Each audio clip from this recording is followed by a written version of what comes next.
The 5 Orange Pips. When I glance over my notes and records of the Sherlock Holmes cases between the years 82 and 90, I am faced by so many which present strange and interesting features that it is no easy matter to know which to choose and which to leave. Some, however, have already gained publicity through the papers, and others have not offered a field for those peculiar qualities which my friend possessed in so high a degree, and which it is the object of these papers to illustrate. Some, too, have baffled his analytical skill, and would be as narratives, beginnings without an ending, while others have been but partially cleared up, and have their explanations founded rather upon conjecture and surmise than on that absolute logical proof which was so dear to him. There is, however, one of these last, which was so remarkable in its details, and so startling in its results, that I am tempted to give some account of it, in spite of the fact that there are points in connection with it which never have been, and probably never will be, entirely cleared up. The year 87 furnished us with a long series of cases of greater or lesser interest, of which I retain the records. Among my headings under this 12 months I find an account of the adventure of the Paradol Chamber, of the Amateur Mendicant Society, who held a luxurious club in the lower vault of a furniture warehouse, of the facts connected with the loss of the British bark Sophie Anderson, of the singular adventures of the Grice Pattersons in the islands of Uffa, and finally of the Camberwell poisoning case. In the latter, as may be remembered, Sherlock Holmes was able, by winding up the dead man's watch, to prove that it had been wound up 2 hours before, and that therefore the deceased had gone to bed within that time, a deduction which was of the greatest importance in clearing up the case.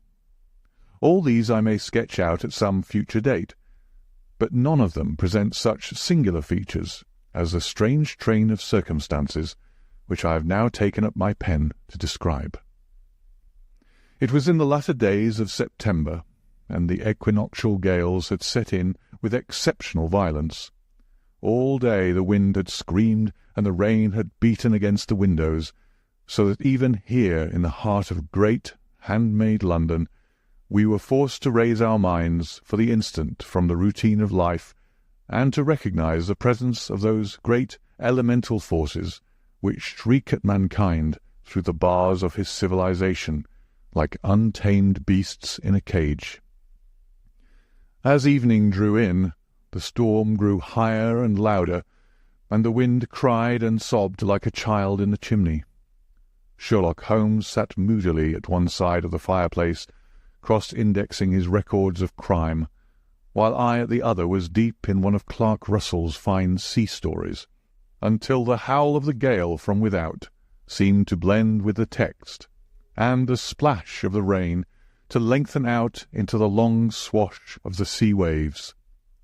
My wife was on a visit to her mother's, and for a few days I was a dweller once more in my old quarters at Baker Street. "Why?" said I, glancing up at my companion. "That was surely the bell. Who could come tonight? Some friend of yours, perhaps?" "Except yourself, I have none," he answered. "I do not encourage visitors." "A client, then?" "If so, it is a serious case.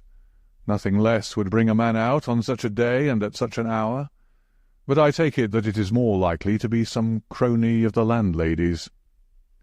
Sherlock Holmes was wrong in his conjecture, however, for there came a step in the passage and a tapping at the door. He stretched out his long arm to turn the lamp away from himself and towards the vacant chair upon which a newcomer must sit. "Come in," said he. The man who entered was young, some 22 at the outside, well-groomed and trimly clad, with something of refinement and delicacy in his bearing. The streaming umbrella which he held in his hand, and his long, shining waterproof, told of the fierce weather through which he had come. He looked about him anxiously in the glare of the lamp, and I could see that his face was pale and his eyes heavy, like those of a man who is weighed down with some great anxiety. "I owe you an apology," he said, raising his gold pince-nez to his eyes. "I trust that I'm not intruding. I fear that I have brought some traces of the storm and rain into your snug chamber." "Give me your coat and umbrella," said Holmes. "They may rest here on the hook, and will be dry presently. You have come up from the south-west, I see." "Yes, from Horsham." "That clay and chalk mixture which I see upon your toe-caps is quite distinctive." "I have come for your advice." "That is easily got." "And help." "That is not always so easy." "I have heard of you, Mr. Holmes. I heard from Major Prendergast how you saved him in the Tankerville Club scandal." "Ah, of course. He was wrongfully accused of cheating at cards." "He said that you could solve anything." "He said too much." "That you are never beaten." "I have been beaten 4 times, 3 times by men, and once by a woman." "But what is that compared with the number of your successes?" "It is true that I have been generally successful." "Then you may be so with me." "I beg that you will draw your chair up to the fire, and favour me with some details as to your case." "It is no ordinary one." "None of those which come to me are. I am the last court of appeal." "And yet I question, sir, whether in all your experience you have ever listened to a more mysterious and inexplicable chain of events than those which have happened in my own family." "You fill me with interest," said Holmes. "Pray, give us the essential facts from the commencement, and I can afterwards question you as to those details which seem to me the most important." The young man pulled his chair up, and pushed his wet feet out towards the blaze. "My name," said he, "is John Openshaw, but my own affairs have, as far as I can understand, little to do with this awful business. It is a hereditary matter, so in order to give you an idea of the facts, I must go back to the commencement of the affair. You must know that my grandfather had 2 sons, my uncle Elias and my father Joseph. My father had a small factory at Coventry, which he enlarged at the time of the invention of bicycling. He was a patentee of the Openshaw unbreakable tire, and his business met with such success that he was able to sell it and to retire upon a handsome competence. My uncle Elias emigrated to America when he was a young man and became a planter in Florida, where he was reported to have done very well. At the time of the war he fought in Jackson's army, and afterwards under Hood, where he rose to be a colonel. When Lee laid down his arms, my uncle returned to his plantation, where he remained for 3 or 4 years. About 1869 or 1870 he came back to Europe and took a small estate in Sussex, near Horsham. He had made a very considerable fortune in the States, and his reason for leaving them was his aversion to the negroes, and his dislike of the Republican policy in extending the franchise to them. He was a singular man, fierce and quick-tempered, very foul-mouthed when he was angry, and of the most retiring disposition. During all the years that he lived at Horsham, I doubt if ever he set foot in the town. He had a garden and 2 or 3 fields round his house, and there he would take his exercise, though very often for weeks on end he would never leave his room. He drank a great deal of brandy, and smoked very heavily, but he would see no society, and did not want any friends, not even his own brother. He didn't mind me. In fact, he took a fancy to me, for at the time when he saw me first I was a youngster of 12 or so. This would be in the year 1878, after he had been 8 or 9 years in England. He begged my father to let me live with him, and he was very kind to me in his way. When he was sober, he used to be fond of playing backgammon and draughts with me, and he would make me his representative both with the servants and with the tradespeople, so that by the time that I was 16 I was quite master of the house. I kept all the keys, and could go where I liked and do what I liked, so long as I did not disturb him in his privacy. There was one singular exception, however, for he had a single room, a lumber room up among the attics, which was invariably locked, and which he would never permit either me or anyone else to enter. With a boy's curiosity, I have peeped through the keyhole, but I was never able to see more than such a collection of old trunks and bundles as would be expected in such a room. One day, it was in March 1883, a letter with a foreign stamp lay upon the table in front of the Colonel's plate. It was not a common thing for him to receive letters, for his bills were all paid in ready money, and he had no friends of any sort. "From India," said he, as he took it up. "Pondicherry postmark. What can this be?" Opening it hurriedly, out there jumped 5 little dried orange pips, which pattered down upon his plate. I began to laugh at this, but the laugh was struck from my lips at the sight of his face. His lip had fallen, his eyes were protruding, his skin the colour of putty, and he glared at the envelope which he still held in his trembling hand. "K, K, K!" he shrieked, and then, my God, my sins have overtaken me." "What is it, uncle?" I cried. "Death," said he, and rising from the table, he retired to his room, leaving me palpitating with horror. I took up the envelope, and saw scrawled in red ink upon the inner flap, just above the gum, the letter K 3 times repeated. There was nothing else save the 5 dried pips. What could be the reason of his overpowering terror? I left the breakfast table, and as I ascended the stair, I met him coming down with an old rusty key which must have belonged to the attic in one hand, and a small brass box, like a cash-box, in the other. "They may do what they like, but I'll checkmate them still," said he with an oath. "Tell Mary that I shall want a fire in my room to-day, and send down to Fordham the Horsham lawyer." I did as he ordered, and when the lawyer arrived I was asked to step up to the room. The fire was burning brightly, and in the grate there was a mass of black fluffy ashes, as of burned paper, while the brass box stood open and empty beside it. As I glanced at the box, I noticed with a start that upon the lid was printed the treble K which I had read in the morning upon the envelope. "I wish you, John," said my uncle, "to witness my will. I leave my estate, with all its advantages and all its disadvantages, to my brother, your father, whence it will no doubt descend to you. If you can enjoy it in peace, well and good. If you find you cannot, take my advice, my boy, and leave it to your deadliest enemy. I am sorry to give you such a two-edged thing, but I can't say what turn things are going to take. Kindly sign the paper where Mr. Fordham shows you." I signed the paper as directed, and the lawyer took it away with him. The singular incident made, as you may think, the deepest impression upon me, and I pondered over it, and turned it every way in my mind without being able to make anything of it.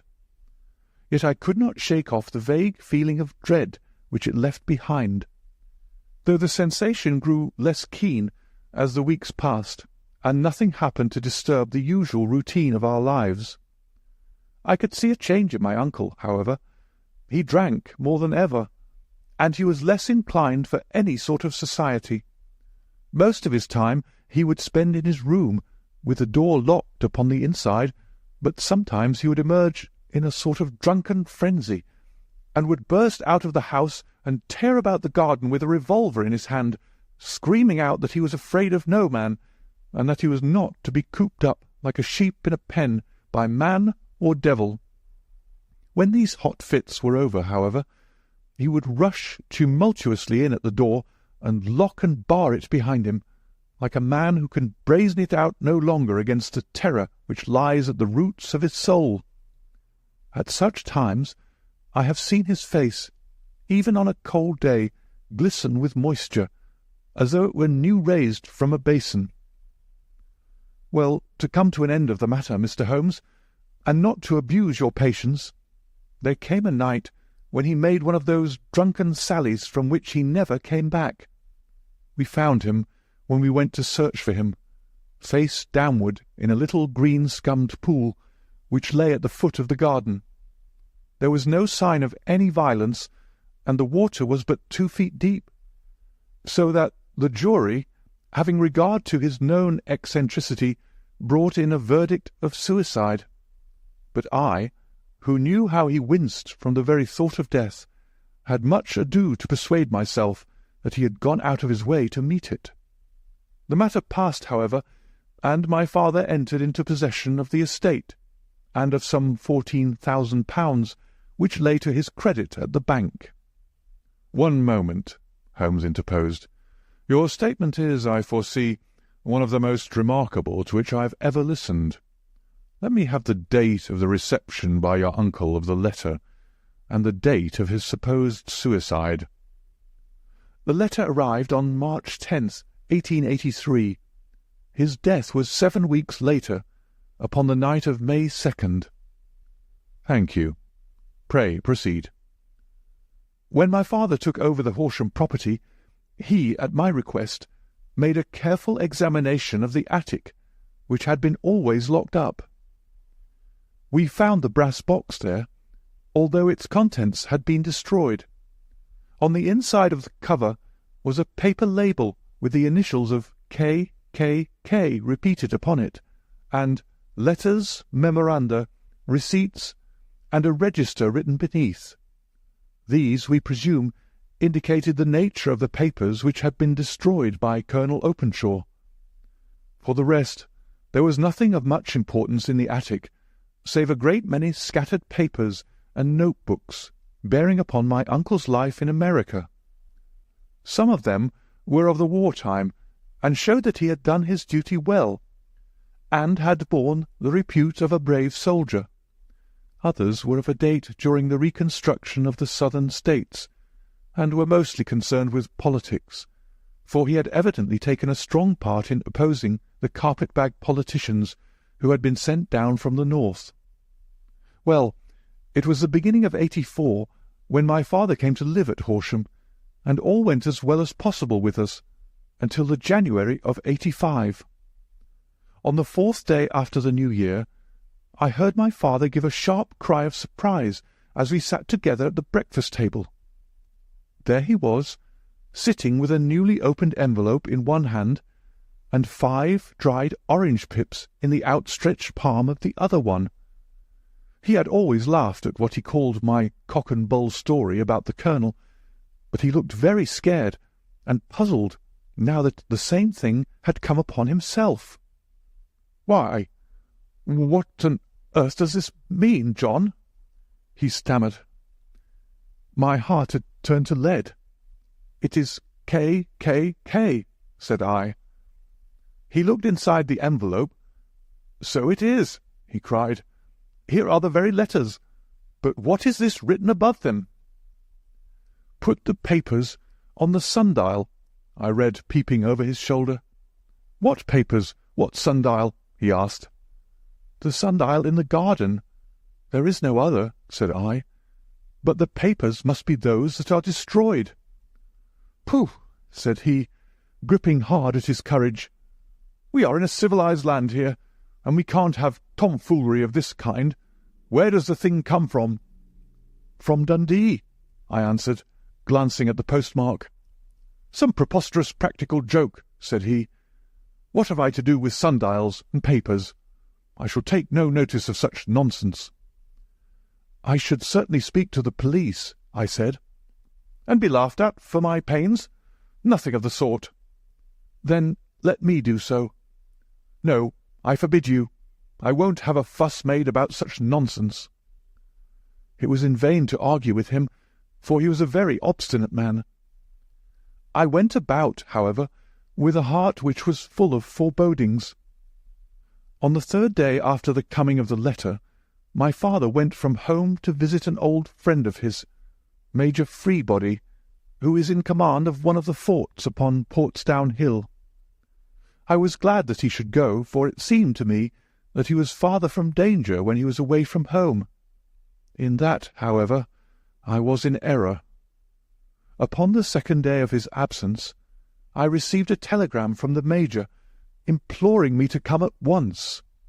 My father, had fallen over one of the deep chalk pits which abound in the neighbourhood, and was lying senseless with a shattered skull. I hurried to him, but he passed away without having ever recovered his consciousness. He had, as it appears, been returning from Fareham in the twilight, and as the country was unknown to him, and the chalk pit unfenced, the jury had no hesitation in bringing in a verdict of death from accidental causes.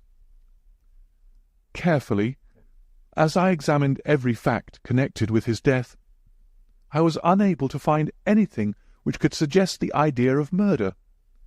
There were no signs of violence, no footmarks, no robbery, no record of strangers having been seen upon the roads, and yet I need not tell you that my mind was far from at ease, and that I was well nigh certain that some foul plot had been woven round him. In this sinister way I came into my inheritance. You will ask me why I did not dispose of it. I answer because I was well convinced that our troubles were in some way dependent upon an incident in my uncle's life, and that the danger would be as pressing in one house as another. It was in January 85 that my poor father met his end, and 2 years and 8 months have elapsed since then. During that time I have lived happily at Horsham, and I had begun to hope that this curse had passed away from the family, and that it had ended with the last generation. I had begun to take comfort too soon, however. Yesterday morning the blow fell in the very shape in which it had come upon my father. The young man took from his waistcoat a crumpled envelope, and turning to the table he shook out upon it 5 little dried orange pips. "This is the envelope," he continued. "The postmark is London, Eastern Division. Within are the very words which were upon my father's last message, K, K, K. And then put the papers on the sundial." "What have you done?" asked Holmes. "Nothing." "Nothing?" "To tell the truth," he sank his face into his thin white hands, "I have felt helpless. I have felt like one of those poor rabbits when the snake is writhing towards it. I seem to be in the grasp of some resistless, inexorable evil which no foresight and no precautions can guard against." "Tut, tut," cried Sherlock Holmes. "You must act, man, or you are lost. Nothing but energy can save you. This is no time for despair." "I have seen the police." "Ah." "But they listened to my story with a smile. I am convinced that the inspector has formed the opinion that the letters are all practical jokes, and that the deaths of my relations were really accidents, as the jury stated, and were not to be connected with the warnings." Holmes shook his clenched hands in the air. "Incredible imbecility!" he cried. "They have, however, allowed me a policeman, who may remain in the house with me." "Has he come with you tonight?" "No, his orders were to stay in the house." Again Holmes raved in the air. "Why did you come to me?" he cried. "And above all, why did you not come at once?" "I did not know. It was only today that I spoke to Major Prendergast about my troubles, and was advised by him to come to you." "It is really 2 days since you had the letter. We should have acted before this. You have no further evidence, I suppose, than that which you have placed before us? No suggestive detail which might help us?" "There is one thing," said John Openshaw. He rummaged in his coat pocket, and drawing out a piece of discoloured blue-tinted paper, he laid it out upon the table. "I have some remembrance," said he, "that on the day when my uncle burned the papers, I observed that the small, unburned margins which lay amid the ashes were of this particular colour. I found this single sheet upon the floor of his room, and I am inclined to think that it may be one of the papers which has, perhaps, fluttered out from among the others, and in that way has escaped destruction. Beyond the mention of pips, I do not see that it helps us much. I think myself that it is a page from some private diary. The writing is undoubtedly my uncle's." Holmes moved the lamp, and we both bent over the sheet of paper, which showed by its ragged edge that it had indeed been torn from a book. It was headed March 1869, and beneath were the following enigmatical notices: 4th, Hudson came, same old platform. 7th, set the pips on Macaulay, Paramore, and John Swain of St. Augustine. 9th, Macaulay cleared. 10th, John Swain cleared. 12th, visited Paramore. All well. "Thank you," said Holmes, folding up the paper and returning it to our visitor. "And now you must on no account lose another instant. We cannot spare time even to discuss what you have told me. You must get home instantly and act." "What shall I do?" "There is but one thing to do. It must be done at once. You must put this piece of paper which you have shown us into the brass box which you have described. You must also put in a note to say that all the other papers were burned by your uncle, and that this is the only one which remains. You must assert that in such words as will carry conviction with them. Having done this, you must at once put the box out upon the sundial as directed. Do you understand?" "Entirely." "Do not think of revenge, or anything of the sort at present. I think that we may gain that by means of the law. But we have our web to weave, while theirs is already woven. The first consideration is to remove the pressing danger which threatens you. The second is to clear up the mystery and to punish the guilty parties." "I thank you," said the young man, rising and pulling on his overcoat. "You have given me fresh life and hope. I shall certainly do as you advise." "Do not lose an instant. And above all take care of yourself in the meanwhile, for I do not think that there can be a doubt that you are threatened by a very real and imminent danger. How do you go back?" "By train from Waterloo." "It is not yet 9. The streets will be crowded, so I trust that you may be in safety. And yet you cannot guard yourself too closely." "I am armed." "That is well. Tomorrow I shall set to work upon your case." "I shall see you at Horsham, then?" "No. Your secret lies in London. It is there that I shall seek it."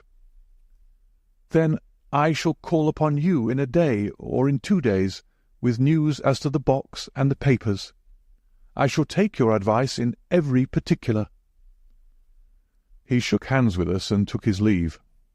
Outside the wind still screamed, and the rain splashed and pattered against the windows. This strange wild story seemed to have come to us from amid the mad elements, blown in upon us like a sheet of seaweed in a gale, and now to have been reabsorbed by them once more. Sherlock Holmes sat for some time in silence, with his head sunk forward and his eyes bent upon the red glow of the fire. Then he lit his pipe, and leaning back in his chair, he watched the blue smoke rings as they chased each other up to the ceiling. "I think, Watson," he remarked at last, "that of all our cases we have had none more fantastic than this. Save perhaps the sign of 4. Well, yes, save perhaps that. And yet this John Openshaw seems to me to be walking amid even greater perils than did the Sholtos." "But have you," I asked, "formed any definite conception as to what these perils are?" "There can be no question as to their nature," he answered. "Then what are they? Who is this KKK, and why does he pursue this unhappy family?" Sherlock Holmes closed his eyes and placed his elbows upon the arms of his chair, with his finger-tips together. "The ideal reasoner," he remarked, "would, when he had once been shown a single fact in all its bearings, deduce from it not only the chain of events which led up to it, but also all the results which would follow from it. As Cuvier could correctly describe a whole animal by the contemplation of a single bone.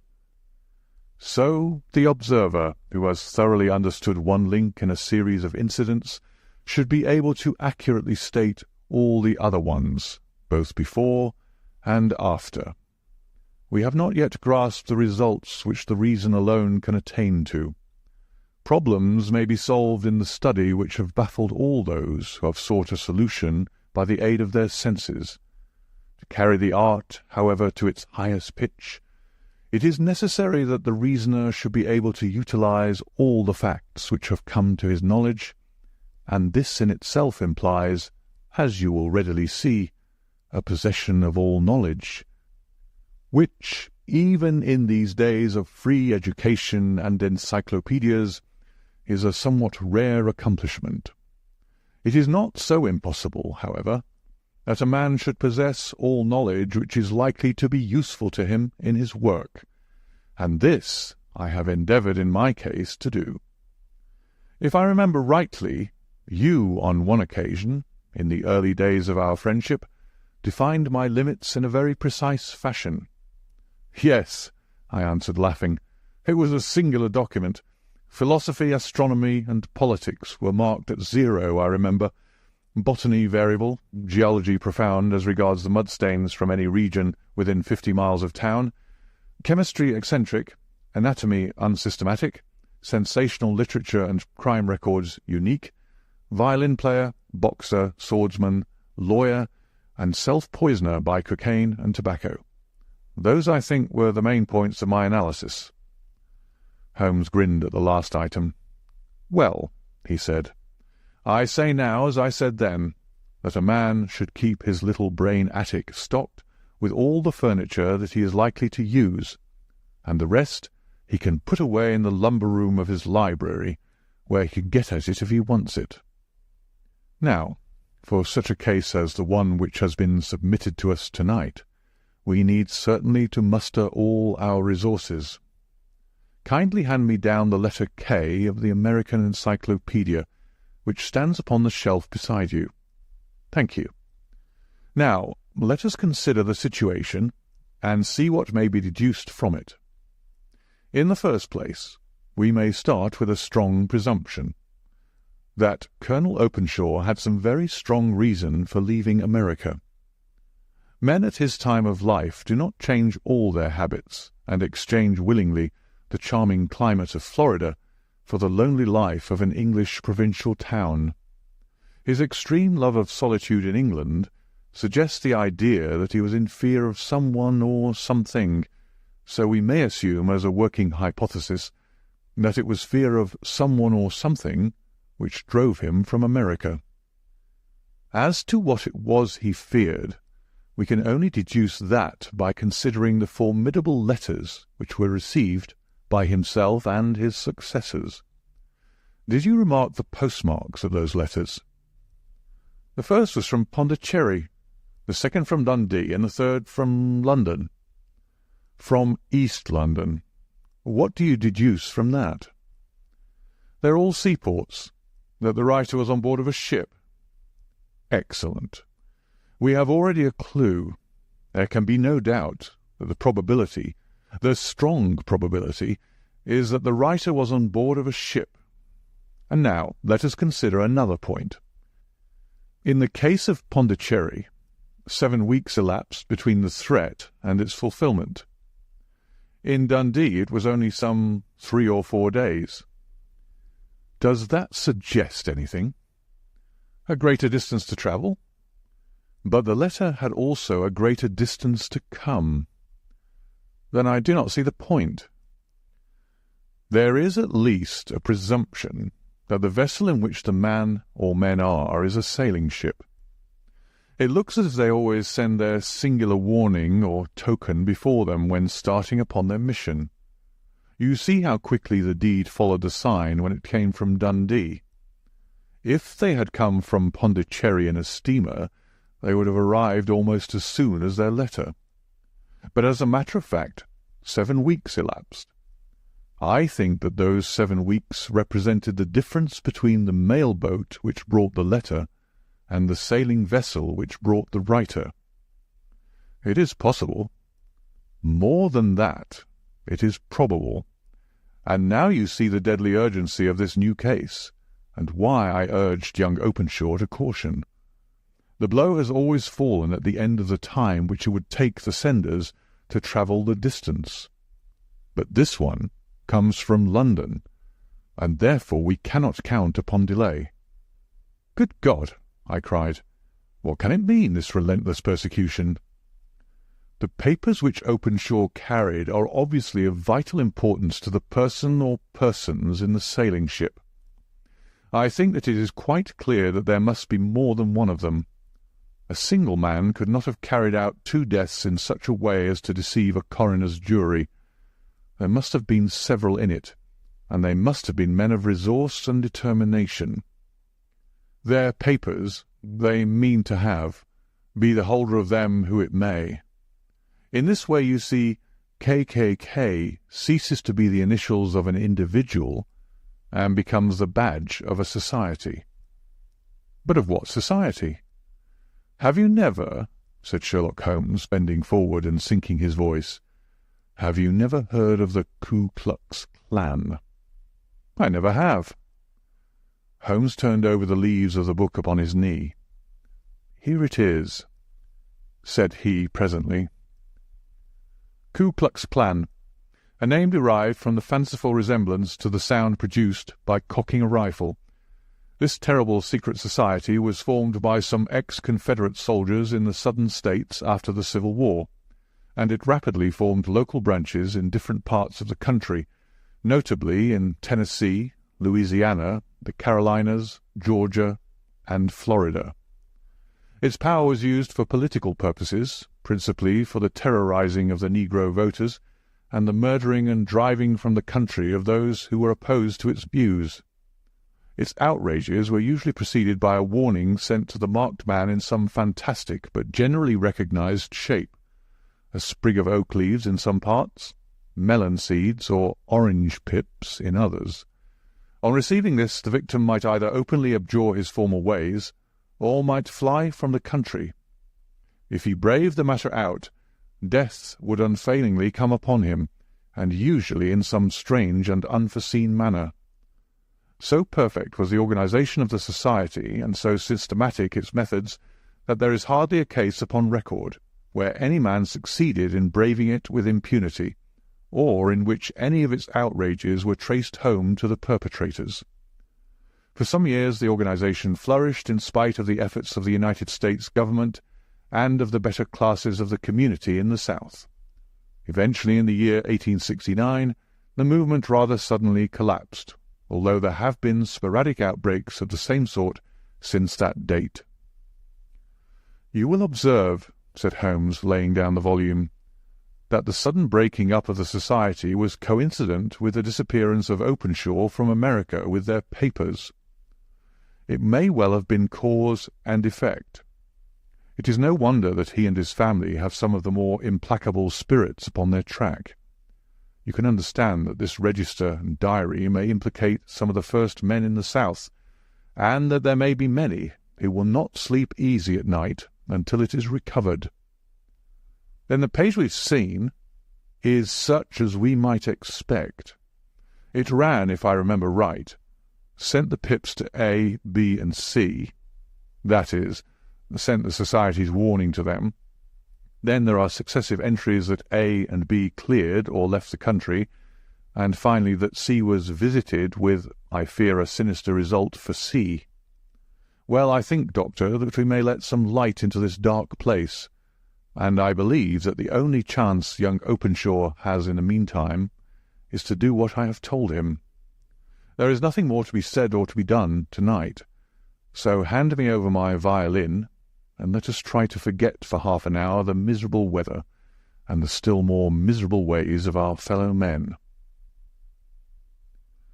It had cleared in the morning, and the sun was shining with a subdued brightness through the dim veil which hangs over the great city. Sherlock Holmes was already at breakfast when I came down. "You will excuse me for not waiting for you," said he. "I have, I foresee, a very busy day before me in looking into this case of young Openshaw's." "What steps will you take?" I asked. It will very much depend upon the results of my first inquiries. I may have to go down to Horsham after all." "You will not go there first?" "No, I shall commence with the city. Just ring the bell, and the maid will bring up your coffee." As I waited, I lifted the unopened newspaper from the table and glanced my eye over it. It rested upon a heading which sent a chill to my heart. "Holmes!" I cried. "You are too late." "Ah," said he, laying down his cup. "I feared as much. How was it done?"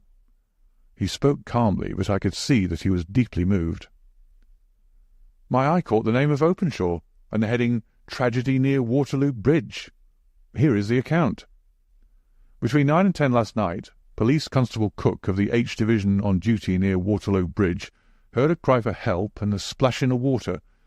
The night, however, was extremely dark and stormy, so that in spite of the help of several passers-by, it was quite impossible to effect a rescue. The alarm, however, was given, and by aid of the water police, the body was eventually recovered. It proved to be that of a young gentleman whose name, as it appears from an envelope which was found in his pocket, was John Openshaw, and whose residence is near Horsham. It is conjectured that he may have been hurrying down to catch the last train from Waterloo Station, and that in his haste and the extreme darkness he missed his path and walked over the edge of one of the small landing-places for river steamboats. The body exhibited no traces of violence, and there can be no doubt that the deceased had been the victim of an unfortunate accident, which should have the effect of calling the attention of the authorities to the condition of the riverside landing stages. We sat in silence for some minutes, Holmes more depressed and shaken than I had ever seen him. "That hurts my pride, Watson," he said at last. "It is a petty feeling, no doubt, but it hurts my pride. It becomes a personal matter with me now, and if God sends me health, I shall set my hand upon this gang. That he should come to me for help, and that I should send him away to his death." He sprang from his chair and paced about the room in uncontrollable agitation, with a flush upon his sallow cheeks and a nervous clasping and unclasping of his long, thin hands. "They must be cunning devils," he exclaimed at last. "How could they have decoyed him down there? The embankment is not on the district line to the station. The bridge, no doubt, was too crowded, even on such a night, for their purpose. Well, Watson, we shall see who will win in the long run. I am going out now." "To the police?" "No. I shall be my own police. When I have spun the web they may take the flies, but not before." All day I was engaged in my professional work, and it was late in the evening before I returned to Baker Street. Sherlock Holmes had not come back yet. It was nearly 10 o'clock before he entered, looking pale and worn. He walked up to the sideboard, and tearing a piece from the loaf, he devoured it voraciously, washing it down with a long draught of water. "You are hungry?" I remarked. "Starving. It had escaped my memory. I have had nothing since breakfast." "Nothing?" "Not a bite. I had no time to think of it." "And how have you succeeded?" "Well—" "You have a clue?" "I have them in the hollow of my hand. Young Openshaw shall not long remain unavenged. Why, Watson, let us put their own devilish trademark upon them. It is well thought of." "What do you mean?" He took an orange from the cupboard, and tearing it to pieces, he squeezed out the pips upon the table. Of these he took 5, and thrust them into an envelope. On the inside of the flap he wrote S.H. for J.O. Then he sealed it, and addressed it to Captain James Calhoun, Bark Lone Star, Savannah, Georgia. "That will await him when he enters port," said he, chuckling. "It may give him a sleepless night. He will find it as sure a precursor of his fate as Openshaw did before him." "And who is this Captain Calhoun?" "The leader of the gang. I shall have the others, but he first." "How did you trace it, then?" He took a large sheet of paper from his pocket, all covered with dates and names. "I have spent the whole day," said he, "over Lloyd's registers and files of the old papers, following the future career of every vessel which touched at Pondicherry in January and February in '83. There were 36 ships of fair tonnage which were reported there during those months. Of these, one, the Lone Star, instantly attracted my attention, since, although it was reported as having cleared from London, the name is that which is given to one of the states of the Union. Texas, I think. I was not, and am not sure which, but I knew that the ship must have an American origin. What then? I searched the Dundee records, and when I found that the barque Lone Star was there in January '85, my suspicion became a certainty. I then inquired as to the vessels which lay at present in the port of London. Yes? The Lone Star had arrived here last week. I went down to the Albert Dock and found that she had been taken down the river by the early tide this morning, homeward bound to Savannah. I wired to Gravesend and learned that she had passed some time ago, and as the wind is easterly, I have no doubt that she is now past the Goodwins, and not very far from the Isle of Wight. What will he do, then? Oh, I have my hand upon him. He and the 2 mates are, as I learn, the only native-born Americans in the ship. The others are Finns and Germans. I know also that they were all 3 away from the ship last night. I had it from the stevedore, who's been loading their cargo. By the time that their sailing ship reaches Savannah, the mail-boat will have carried this letter, and the cable will have informed the police of Savannah that these 3 gentlemen are badly wanted here upon a charge of murder. There is ever a flaw, however, in the best laid of human plans, and the murderers of John Openshaw were never to receive the orange pips which would show them that another, as cunning and as resolute as themselves, was upon their track. Very long and very severe were the equinoctial gales that year. We waited long for news of the Lone Star of Savannah, but none ever reached us. We did at last hear that somewhere, far out in the Atlantic, a shattered stern post of a boat was seen swinging in the trough of a wave, with the letters L.S. carved upon it. And that is all which we shall ever know of the fate of the Lone Star. End of the 5 Orange Pips.